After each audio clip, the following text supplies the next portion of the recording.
All right. Well, thanks for coming back to the Bigfoot Society podcast. Today, we have the pleasure of having with us Rick Reles, researcher from Western North Carolina.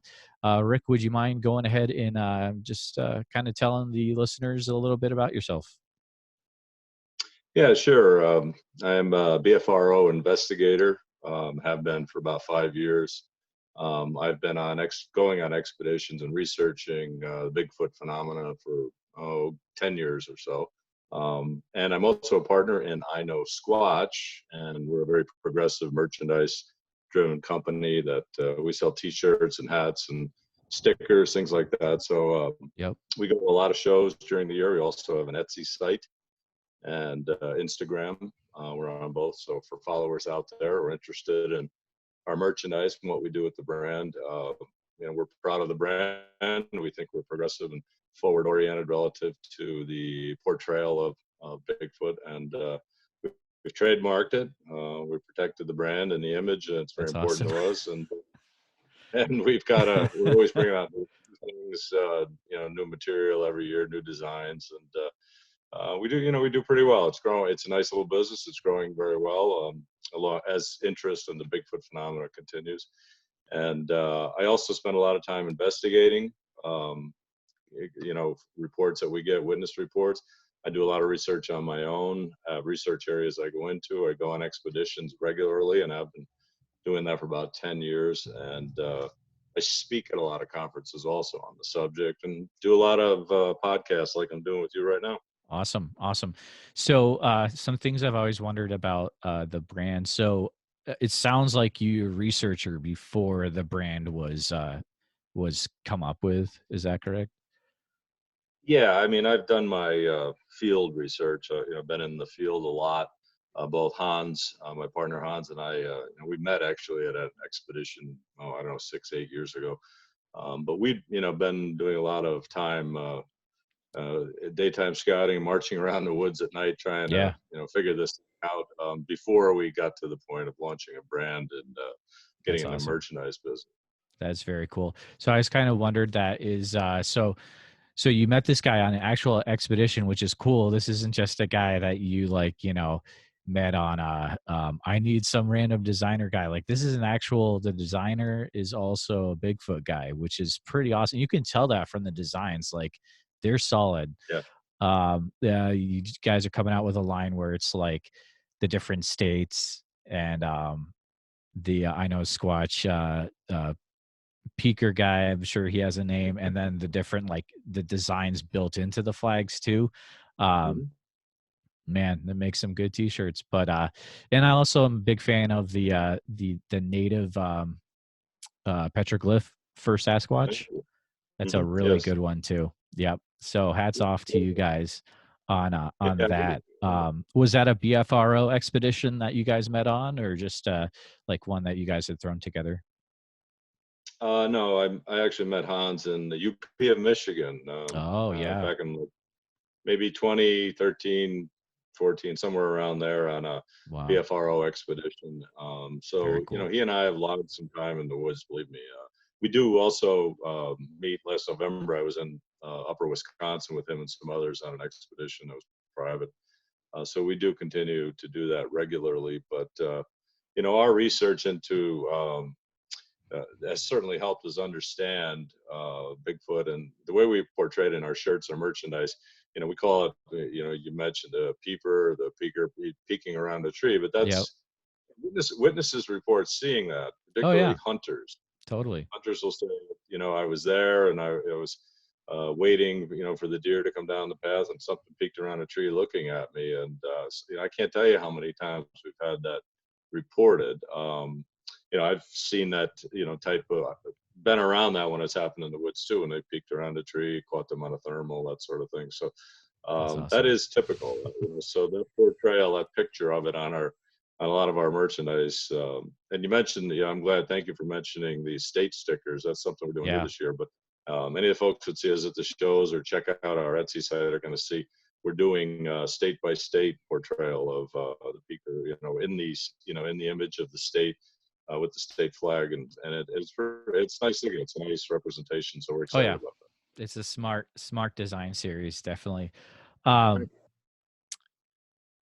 so that gives me a lot of like the history of how it came together, which is really cool. I wasn't expecting it to be based in expedition. That's amazing. So thank you for sharing that. Hans was telling me that you have. He kind of gave me a few things to make sure that I ask you. So I'll let you know. I'm based out of Central Iowa. I'm in the West Des Moines area. Um, Okay. and he wanted me to make sure that I ask you about the time that you were ushered out of the woods at Backbone State Park. Yeah, Yeah, that's pretty so do you wild get, up there in Northeast Iowa. yeah, do you get a lot of followers, viewers that are familiar from Iowa or know that area? A few. The viewership is spread out actually all over the world, which is really weird. There's a ton of listeners from England, which who knew? But yeah, I got a few Iowa people, along with me. Yeah, I spent some time in England too. I always kind of want to do some squatching over there. Yeah, yeah. Some areas in Cheltenham and the mountains around Cotswolds that look pretty good to me. So if you have anybody over there that's listening in, they want to go squatching in that part of the world, I would look around the Cotswolds. But anyway, All right. Well, that's there you definitely go, England listeners. Something to check out. yeah. And who knows? There are.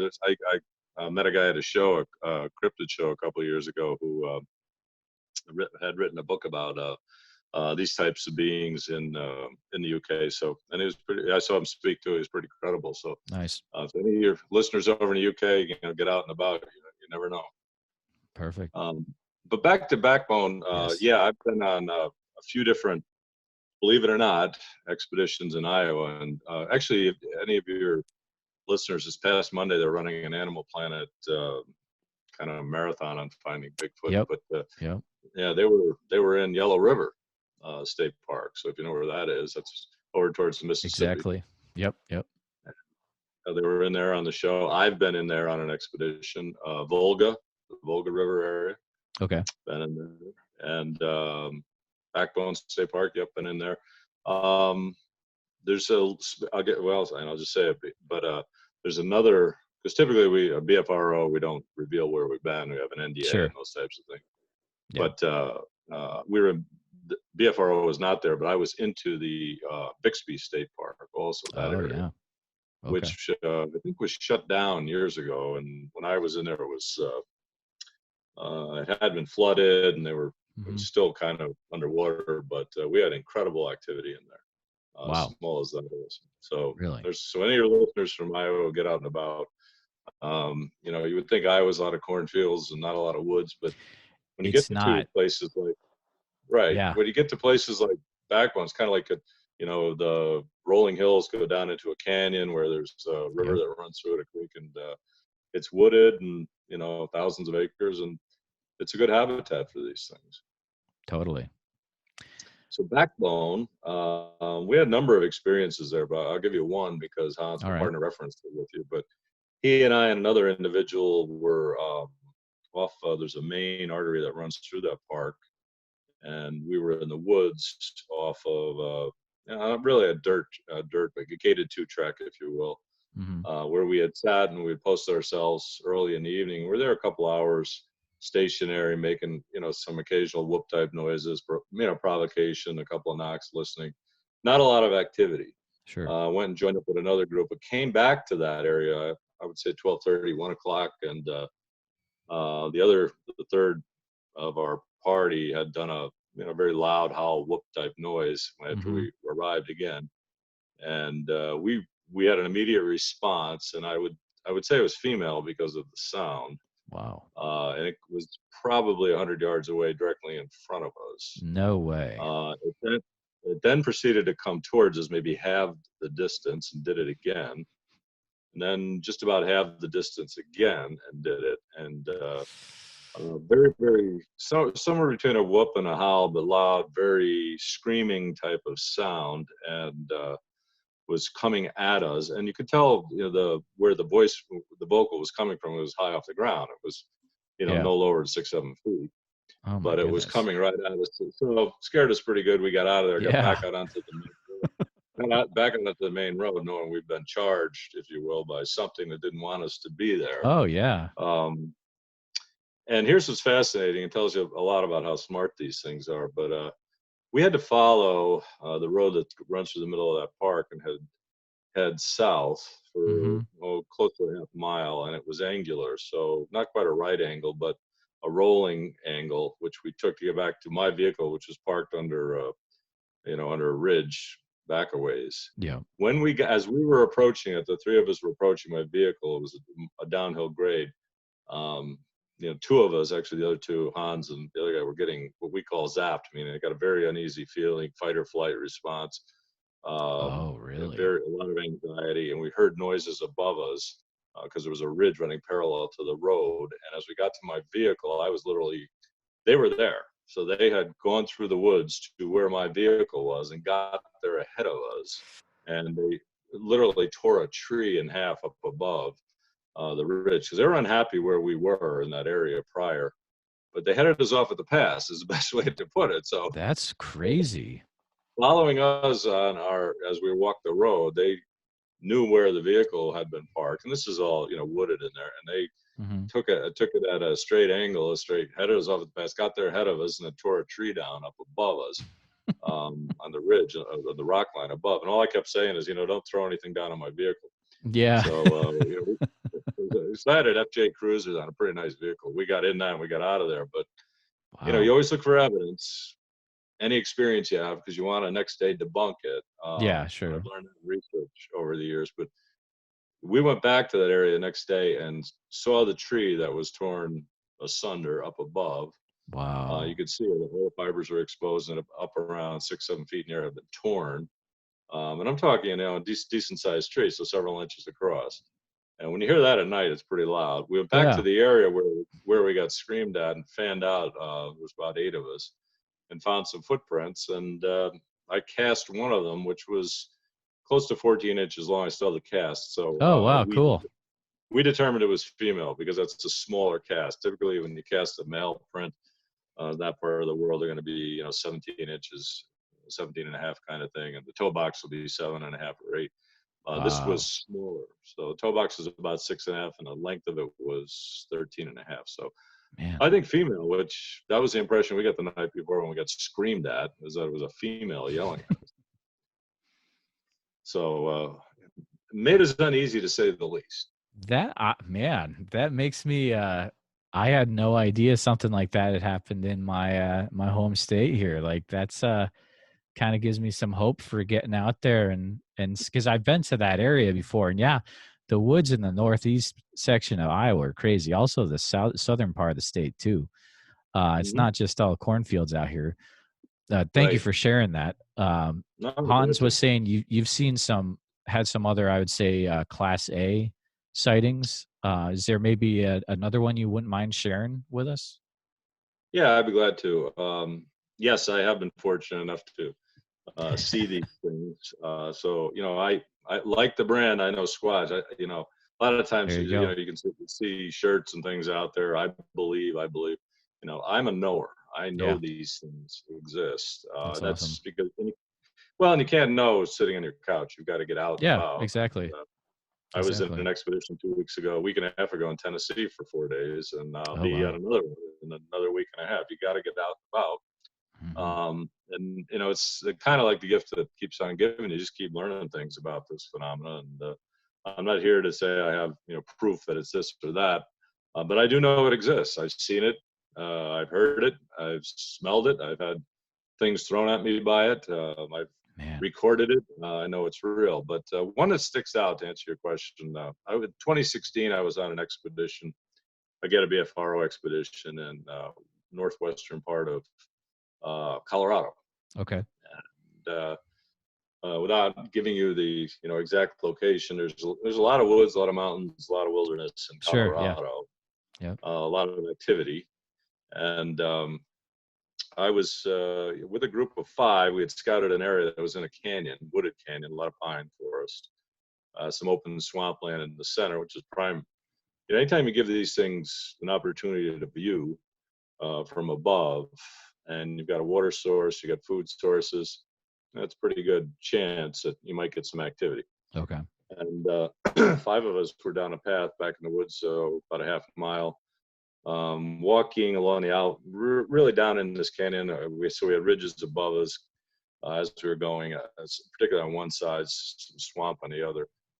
We got to a point where we were doing some things provocative, some lights. We had string lights and playing some music, and we had found tracks during the day in that area, and the area had Oh, been wow. scouted by some locals that told us there was activity there. But we were in there before dusk, and it was I want to say August, so very, very long days.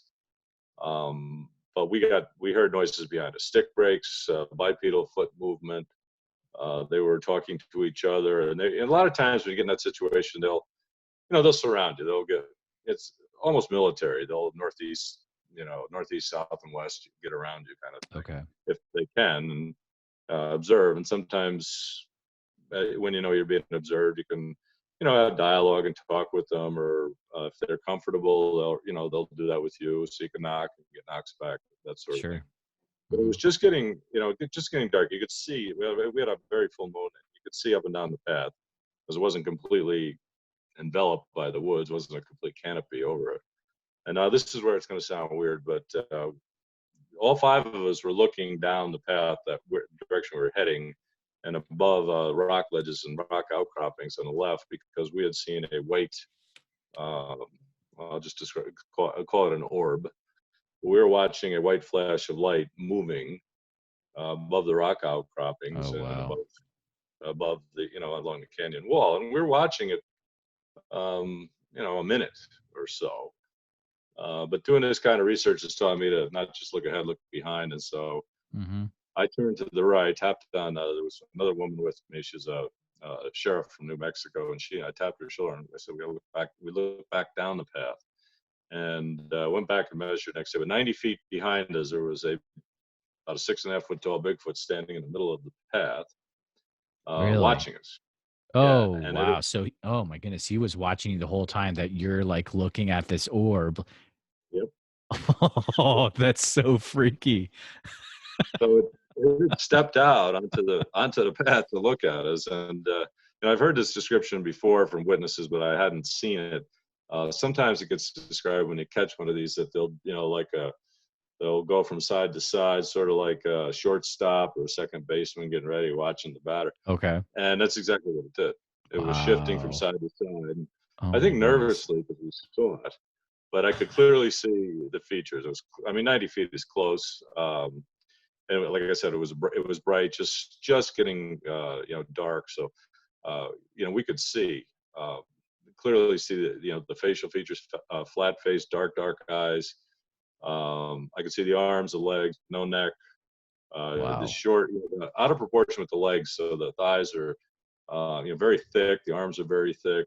As I said, no neck, very wide and broad featured, rocking from side to side. Sure. With black, the color was black. I could see where the hair was. Most of it was dark. Face was a little, wasn't as dark. You could see facial features and a flatter nose and dark eyes. No white to the eyes. Dark, very dark eyes. Oh, that's very But interesting. Okay.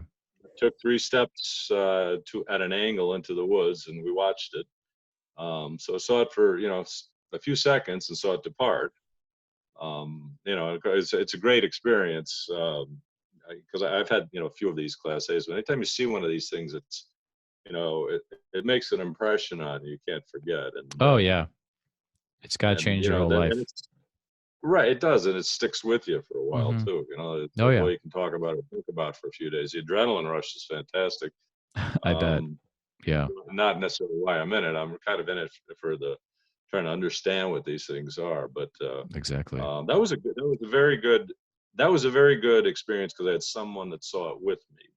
Mm-hmm. And Mm-hmm. 2 other of these experiences I had, Class A's, I had people that saw the phenomena with me, so I was not. So that's good. Wow. Anytime you always want to be skeptical, but when you have someone else that sees something with you or goes through the experience with you, that's it's pretty verifying. Yeah, that is awesome.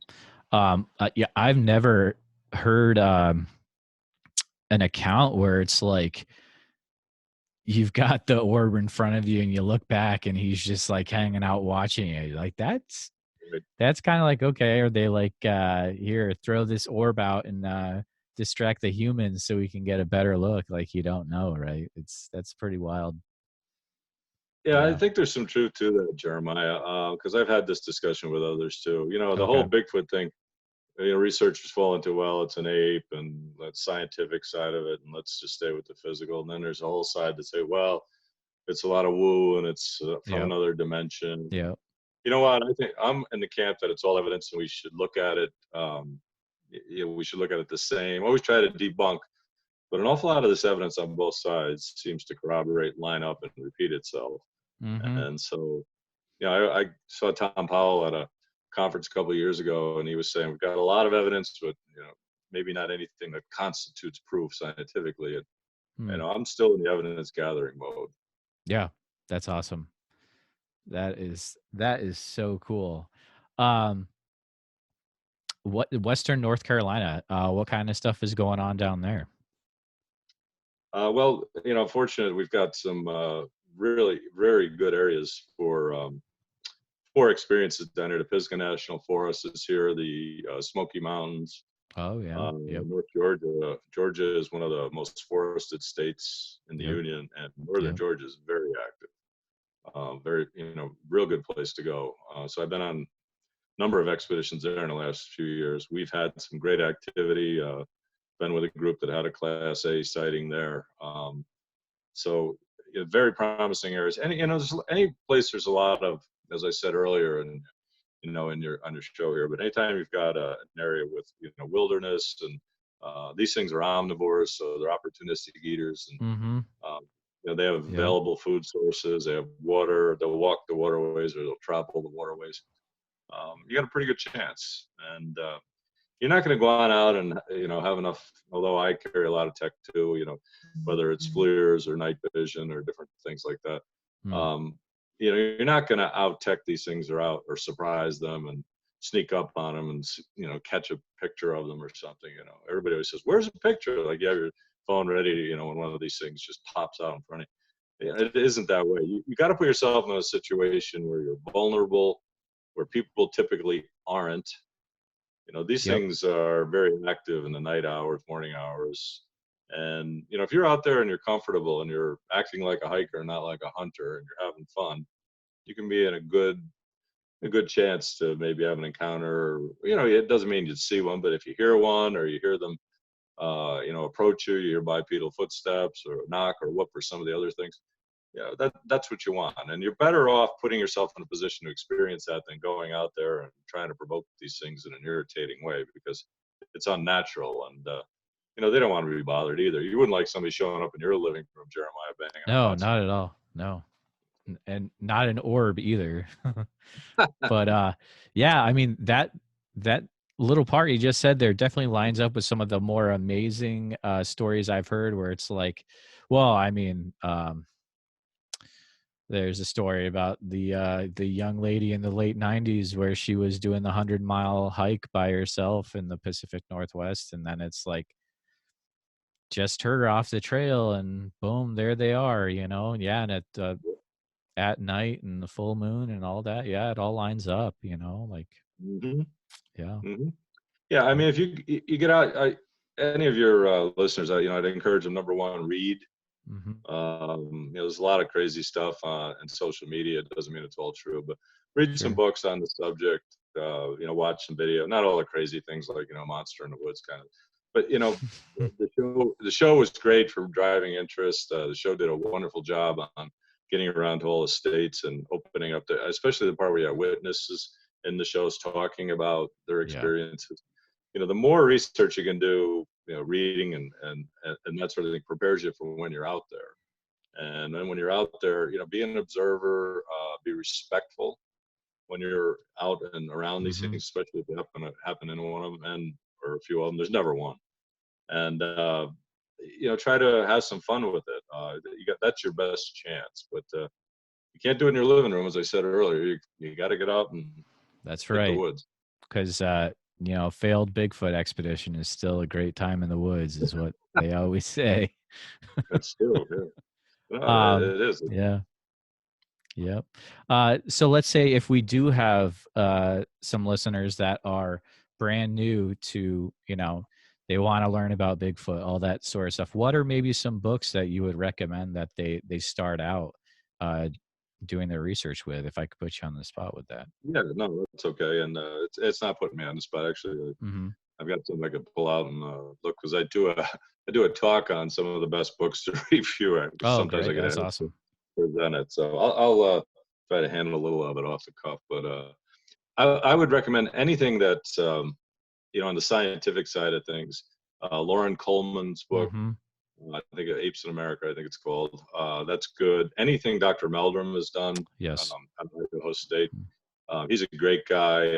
I emceed uh, the Upper Michigan. I've done it a couple of times. Upper Michigan Bigfoot town hall convention, whatever it was, like conference last year, and he was Okay. at that. Oh, wow. So I see him at some different shows and things, and he's great because he's always first of all, he respects evidence in a physical way, and he really Mm-hmm. is going to look at it from the anatomical standpoint and from the material evidence standpoint, scientifically. So, I would encourage somebody to read, his book or his books that are out there.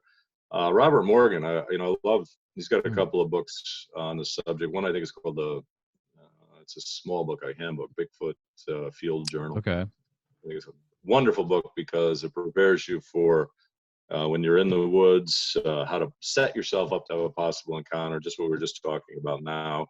Oh, If you have a interesting. research area locally that you go to, how to interact with them, Mm-hmm. how to put yourself in a possible position for an encounter. He does a wonderful job, and it's from the Native American standpoint. Oh, I Uh, like it. Yeah. Okay. Great. He's a great guy. I've seen him speak a couple of times, and he's very, very much on the respect these things. They're forest Mm-hmm. people.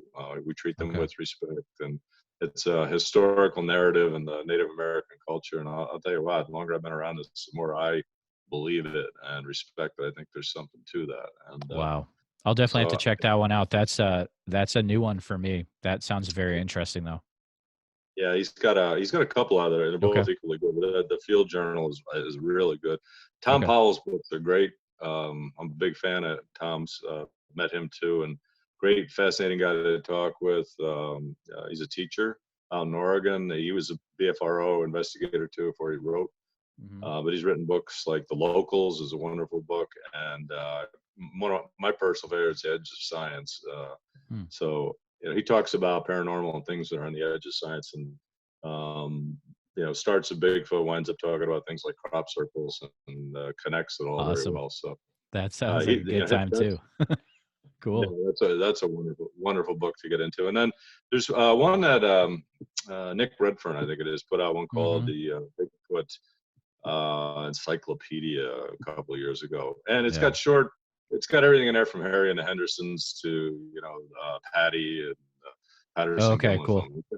It's That's got little awesome. pieces on each of them, and just tells you what they are. So that's a must if somebody out there is a researcher and is interested in getting into the subject and wants something that they can reference every now and Mm-hmm. then. Mm-hmm. And he's got references in there in other parts of the world too, and what these Oh, are. wow.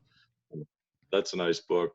Animal Planet put out a book when the show was out, which Yep. it's a little bit more like a workbook, Right. but I like it because it tells you a little bit about gathering evidence and their Bigfoot's or habitat where they would be. So that's kind of a good book too. But there's lots out there. But you can read 50 easily. Over the Yeah. next year or two, you'd be better off. Just Than if you going did. out. Yeah. Yep. Yes. So you need the combination of both. Do the Yeah, homework sure. and get Yeah. out in the woods. Yep. That's good. That's a good point.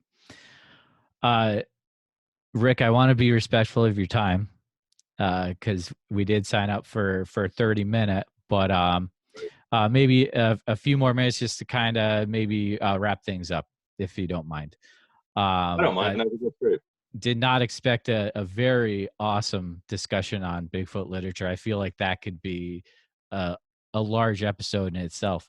But regarding let's say if someone's never heard of IKnowSquatch and they're like, wow, that stuff sounds kind of cool that they were talking about earlier, I might want to, check that out. What are the best ways that they can check out IKnowSquatch, or maybe follow along with different things you're involved with?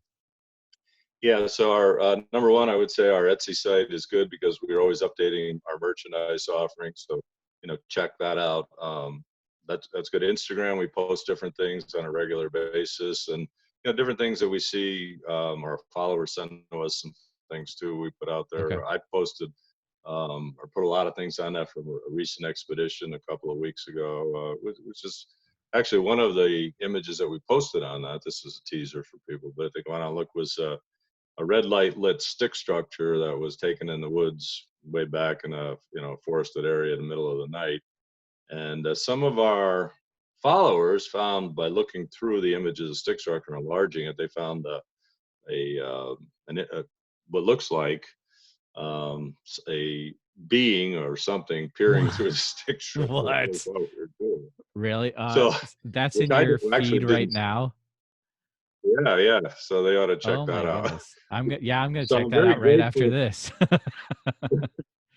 Yeah, it's an image. So I was there. I had another companion with me on the expedition, and we were in an area leading. We had reason to be in this area, but we had some activity. We're up on a rise, and in this one spot, saw a couple stick structures right on the edge of a viewing area on top of a path.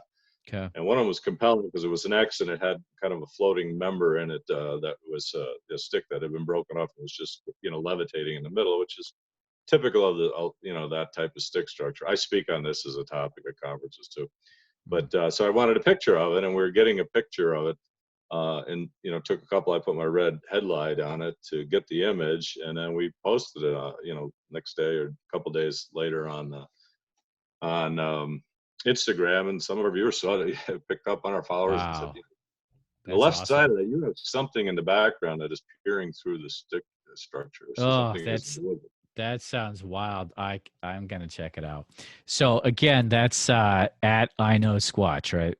On Instagram. Yep, Cool. I Yep. know. Yep. Very good. Very And good. then we're going to be at a number of shows this year too. So Okay. I'll be there. So anybody that listens want to catch up, Gatlinburg in the end of July. We're at that, a Smoky Mountain Bigfoot Festival. That's a Awesome. wonderful event. Awesome. We're going to be at the Ohio Bigfoot Conference, the Marion, North Carolina. That's a big outdoor Okay. event. I think we're going to Oklahoma, so we'll probably be at that Honobia this year. And I think we just signed up for a Cryptid Con in Kentucky too. So Hey, all right, um, cool. Yeah, that's on the yeah, bucket list. Yeah. yeah, that's a good one. Yep. So Yep. five different shows this year. I'll be selling merchandise, and some of these things, like I said, I speak at some of them, etc. But love to hear from anybody if they get to one of those shows, want to come on up and relate some experiences. I'd be glad to talk. That's awesome. That's awesome. Yeah.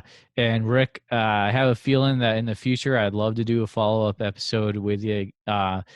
Eventually, once I get this Zoom account upgraded to past 40 minutes, we'll be rocking some longer episodes. So, but for now, this is That's something. good. So I appreciate your time tonight. It's been fun chatting with you, and thanks for letting me know how crazy with Bigfoot my home state of Iowa is. So Yeah, yeah, they're out there.